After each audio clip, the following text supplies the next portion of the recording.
আজকে আমি তোমাদের ক্লাস 12-এর সেমিস্টার 3-র আরও একটি টপিক নিয়ে চলে এসেছি।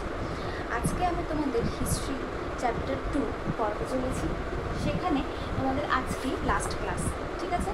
আজকে আমি তোমাদের পড়তে চলেছি সুফিদের ভারতে আগমন, অর্থাৎ সুফিরা আমাদের ভারতে কী করে এলো, কবে এলো। এছাড়াও সুফিরা যে ভারতে এসেছিল তাদের বিভিন্ন তারা সম্প্রদায়ে বিভক্ত ছিল। সেই সম্প্রদায়ের প্রতিষ্ঠাতা কারা এবং তাদের মতাদর্শ কী কী ছিল, এই পোর্শনটা থেকে তোমাদের কিছু এমসিকিউ আসতে পারে, ইম্পর্টেন্ট এমসিকিউ, সেগুলো তোমাদের বলে দেবো। আগে তোমরা চ্যাপ্টারটা ভালো করে বুঝবে। তো চলো শুরু করা যাক। আচ্ছা, সুফিদের ভারতে আগমন খ্রিস্টীয় 8ম শতকে এরা ভারতে আসে, ঠিক আছে? এরা কোন কোন অঞ্চল ঘুরে ভারতে এসেছিল? এনারা ইরাক, পারস্য, মধ্য এশিয়া প্রভৃতি জায়গায় ঘুরে ঘুরে শেষ পর্যন্ত খ্রিস্টীয় 8ম শতকে আমাদের ভারতে এসে অবতীর্ণ হলেন। কবে? খ্রিস্টীয় 8ম শতকে। খুব ভালো করে মনে রাখতে হবে। এরপর তাদের মতাদর্শ কী কী ছিল, এর আগেও তোমাদের আমি যে টপিকগুলো পড়িয়েছি সেখানেও তোমাদের বলেছি। ভক্তিবাদ বা সুফিবাদ প্রত্যেকেরই কি মতাদর্শ কিন্তু সেম, অনেকটা সিমিলারই ছিল, ঠিক আছে? তো স্পেসিফিক্যালি সুফিবাদের মতাদর্শ কী কী ছিল? একেশ্বরবাদ। একেশ্বরবাদ মানে কি? অর্থাৎ তারা একজনকেই আল্লাহ বলে মনে করতেন, তার প্রতি তারা অনুরাগী ছিলেন, ঠিক আছে? এছাড়াও ছিল একেশ্বরবাদ, উদারতা, প্রত্যেক ব্যক্তির ওপর, প্রত্যেক ধর্মের ওপর উদারতা ছিল।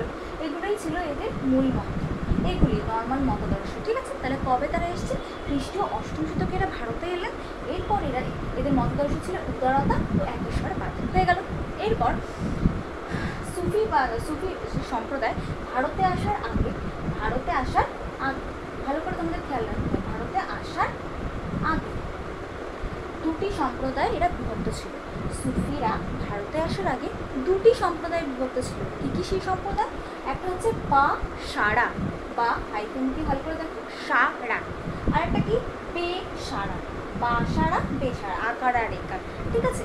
তো সুফিরা ভারতে আসার আগে দুটো সম্প্রদায়ে বিভক্ত ছিল, একটা হচ্ছে বাসারা আর একটা হচ্ছে বেসারা, ঠিক আছে? তোমরা এরকমভাবে নোট করেও নিতে পারো তোমাদের সুবিধার্থে। আচ্ছা, বাসারা আমরা কাদেরকে বলবো? বাসারা হচ্ছে যারা ইসলামীয় রীতিনীতি আইন মেনে চলতো, তাদেরকে বলা হতো বাসারা, ঠিক আছে? ইসলামীয় যে রীতিনীতি আইন ছিল, যে মতাদর্শ ছিল, সেগুলোকে তারা কঠোরভাবে মেনে চলতো হচ্ছে বাসারা, ঠিক আছে? এক ধরনের সুফি ছিল যারা কিনা ইসলামীয় আইন মেনে চলতো, তাদেরকে বলে বাসারা। আর বেসারা ঠিক তার উল্টোটাই হবে, অর্থাৎ বেসারা ইসলামীয় আইন রীতিনীতি অতটা মেনে চলতো না। এরা মুক্ত মনে সাধনার পথ বেছে নিয়েছিলেন। অর্থাৎ তারা কি মনে করতেন? যে একজনই ঈশ্বর, মন থেকে তাকে চাইলে তাকে পাওয়া যায়, মানে মুক্ত মনা আর কি। অর্থাৎ ইসলামীয় আইন কঠোরভাবে তারা মেনে চলতেন না, মুক্ত মনা হিসেবে তারা মেনে চলতেন। এর হচ্ছে একটা সুফি সম্প্রদায়, এটা হচ্ছে একটা সুফি সম্প্রদায় ভারতে আসার আগে। এই বুঝে গেছো? তাহলে এরা কোনটা? ভারতে আসার আগে। আর ভারতে আসার পরে খ্রিস্টীয় 12শ শতক নাগাদ, অর্থাৎ আগে কি বলেছিলাম, সুফিরা কবে এসছে? খ্রিস্টীয় 8ম শতক নাগাদ সুফিরা ভারতে এলো। তাদের মতাদর্শ ছিল এইটা, দুটো ভাগে তারা বিভক্ত ছিল, বাসারা আর বেসারা। এরপর 12শ শতক নাগাদ 14টি সম্প্রদায় তারা বিভক্ত হয়ে গেছিল। সুফিরা খ্রিস্টীয় 12শ শতক নাগাদ 14টি সম্প্রদায় বিভক্ত হয়ে গেছিল। আচ্ছা, আর একটা প্রশ্ন এখানে আসে, সুফিরা যে এই সম্প্রদায় বিভক্ত হচ্ছে, এই সম্প্রদায়ের আরেকটা নাম কি? সিলসিলা। অর্থাৎ সম্প্রদায়ের আরেকটা নামই হচ্ছে সিলসিলা।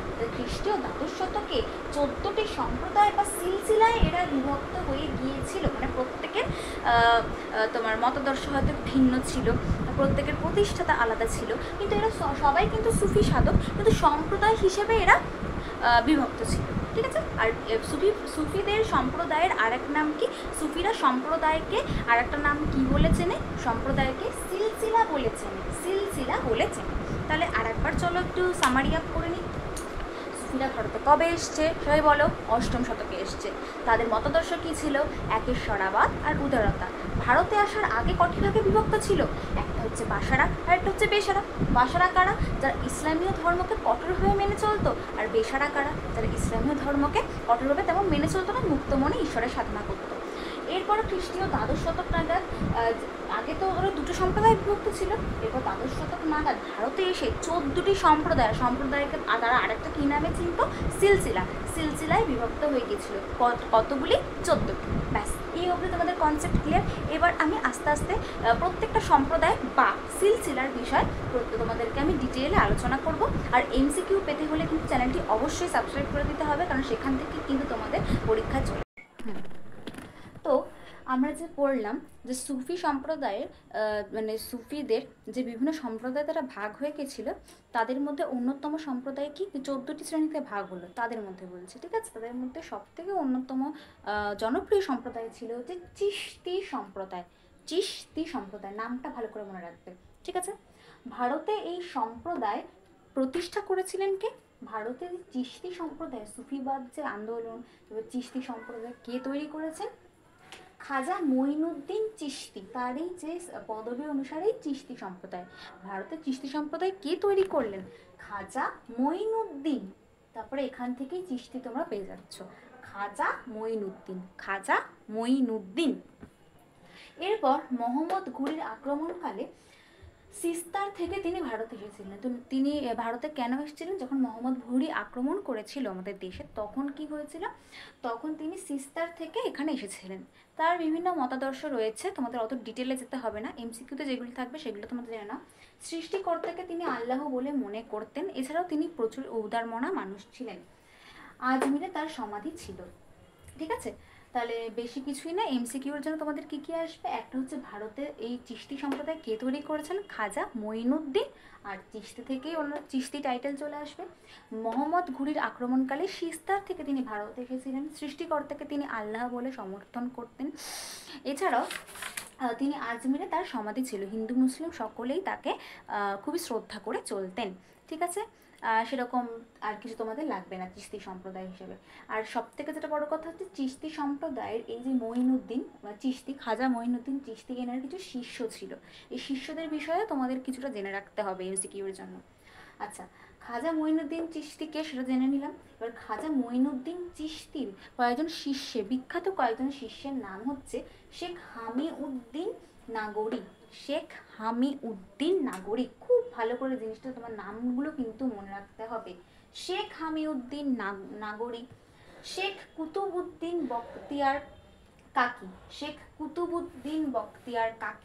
শেখ হামিউদ্দিন নাগরিক, ঠিক আছে। এই দুজন ছিল তার প্রধান শিষ্য। আরেকটা তোমাদের ইম্পর্টেন্ট ফ্যাক্ট, যেটা আমাদের দিল্লির কুতুব মিনার, সেটা নাকি অনেকেই মনে করেন যে এই যে শেখ কুতুবউদ্দিন বখতিয়ার কাকির নাম হিসেবে নাকি রাখা হয়েছে, ঠিক আছে। যে দিল্লির কুতুব, যে তোমার এমসিকিউ আসতে পারে, দিল্লির কুতুব মিনার কার নাম অনুসারে রাখা হয়েছে? তখন কিন্তু শেখ কুতুবউদ্দিন, নামেই কুতুবউদ্দিন আছে, সেই কুতুব থেকে কুতুব মিনার, ইজি, তোমরা বুঝে যাবে, ঠিক আছে। এবার আমরা জানবো শেখ কুতুবউদ্দিন কাকির শিষ্যের নাম কি? ফরিদউদ্দিন গঞ্জই সাকর। ইনি কিন্তু খাজা মঈনুদ্দিন চিশতির ছিলেন না, মানে শিষ্য ছিলেন না। কার শিষ্য ছিলেন? ফরিদউদ্দিন গঞ্জই সাকর ছিলেন। শেখ কুতুবউদ্দিন বখতিয়ার কাকি, যার নামে কিনা দিল্লির কুতুব মিনার তৈরি হয়েছে, তার শিষ্য ছিলেন ফরিদউদ্দিন গঞ্জই সাকর। এনাকে অনেকে বাবা ফরিদ হিসেবে ডাকতেন। এমসিকিউতে আসতে পারে বাবা ফরিদ কাকে বলা হয়, তখন কিন্তু তোমাদের ফরিদউদ্দিন গঞ্জই সাকরকে দিতে হবে।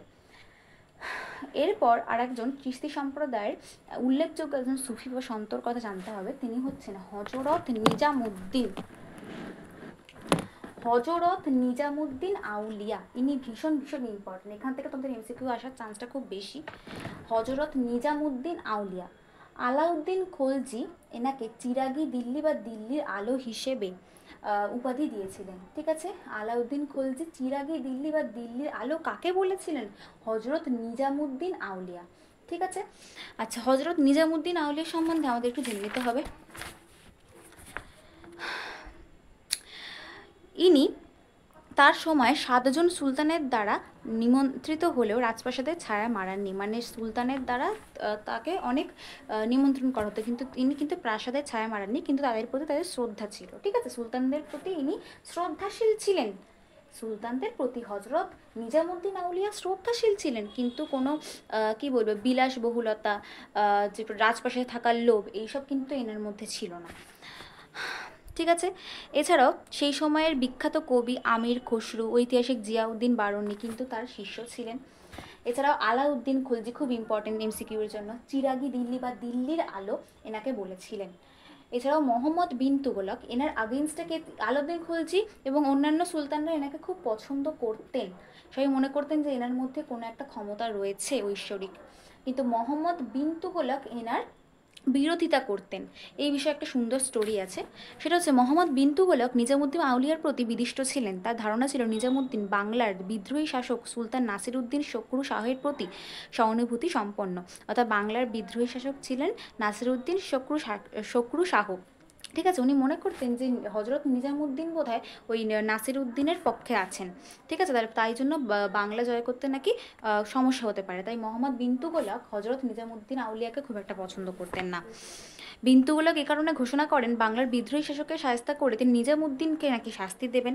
সুলতানের এই ঘোষণার প্রেক্ষিতে সুফি সাধক বলে ওঠেন, দিল্লি হনুজ দূর অস্ত।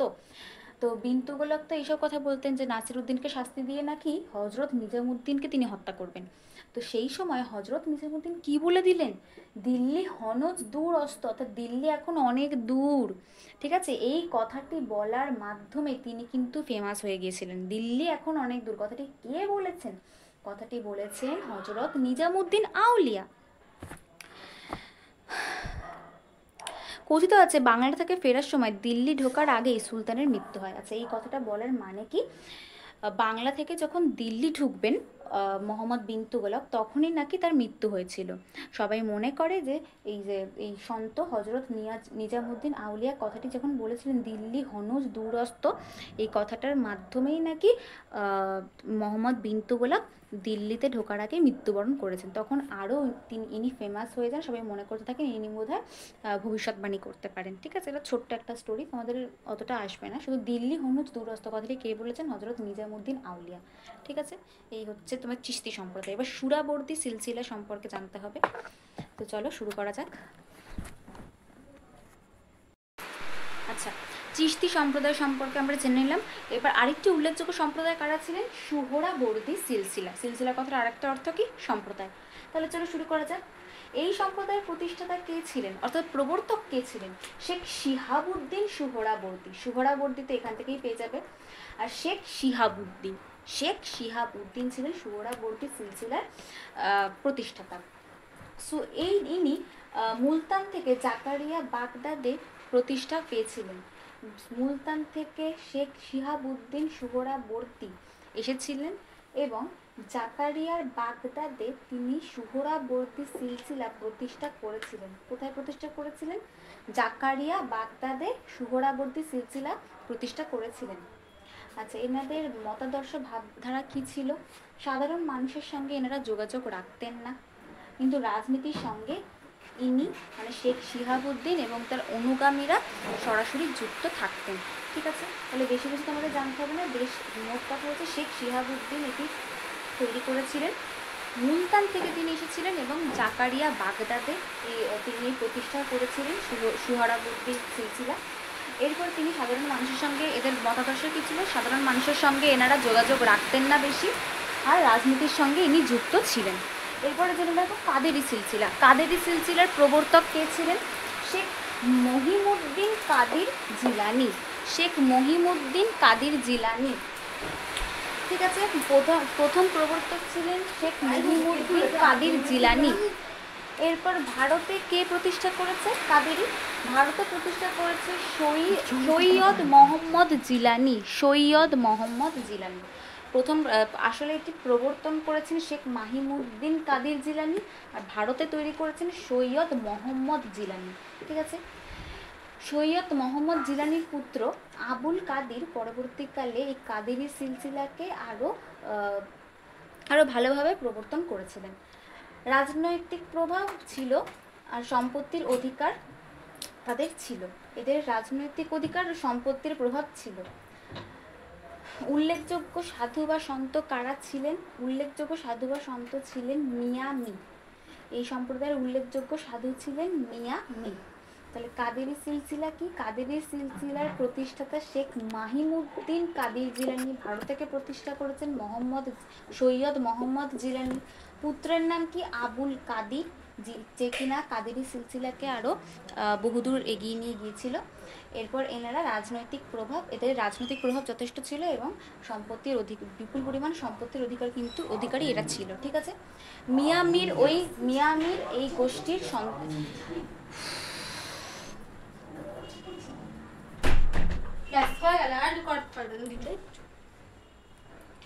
মিয়ামির এই গোষ্ঠীর উল্লেখযোগ্য একজন সাধু ছিলেন। মিয়ামির কিন্তু এদের কেউ হয় না, মিয়ামির হচ্ছে কাদেরি সিলসিলার একজন উল্লেখযোগ্য সাধুর নাম মিয়ামির। এবার হচ্ছে সাত্তারি সিলসিলার কে প্রতিষ্ঠাতা ছিলেন? শাহ আবদুল্লাহ। গোয়ালিয়রের মোহাম্মদ গাউস ছিলেন এখানকার উল্লেখযোগ্য সন্ত। শাহ আবদুল্লাহ হচ্ছে প্রতিষ্ঠাতা, সাত্তারি সিলসিলার প্রতিষ্ঠাতা কে? শাহ আবদুল্লাহ।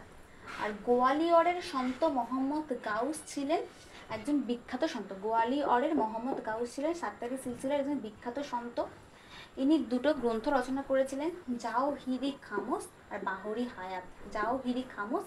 হায়াত। কি রচনা করেছেন? মোহাম্মদ গাউস। ঠিক আছে। ইনি কিন্তু সন্ত ছিলেন, প্রতিষ্ঠাতা সন্ত গুলিয়ে ফেলবে না, প্রতিষ্ঠাতা কিন্তু শাহ আবদুল্লাহ, আর বিখ্যাত সন্তের নাম হচ্ছে গোয়ালিয়রের মোহাম্মদ গাউস। কি রচনা করেছেন? জাওহিরি খামোস আর একটা হচ্ছে বাহরি হায়াত।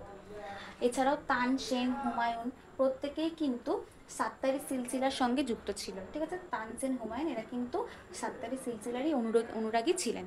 বন্ধ করে দেয়। আচ্ছা, এবার জানবো ফিরদৌসি সিলসিলা। কিছুই না, এটা হচ্ছে ফিরদৌসি সিলসিলা কে প্রতিষ্ঠা করেছে আর হচ্ছে বিখ্যাত সন্তের নাম কি? প্রতিষ্ঠা করেছিলেন শেখ বদরুদ্দিন। কোথায় প্রতিষ্ঠা করেছিল? দিল্লিতে। শেখ বদরুদ্দিন ফিরদৌসি সিলসিলা প্রতিষ্ঠা করে দিল্লিতে। আর উল্লেখযোগ্য সন্তের নাম হচ্ছে শেখ সফরউদ্দিন মানেরি। এরপর হচ্ছে নকশবন্দি সিলসিলা।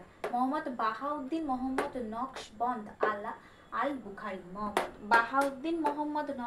আল বুখারি। নকশবন্দি সিলসিলা সম্প্রদায় প্রতিষ্ঠা করে। ইসলামের নিয়ম নীতির প্রবর্তক ছিলেন ইনি।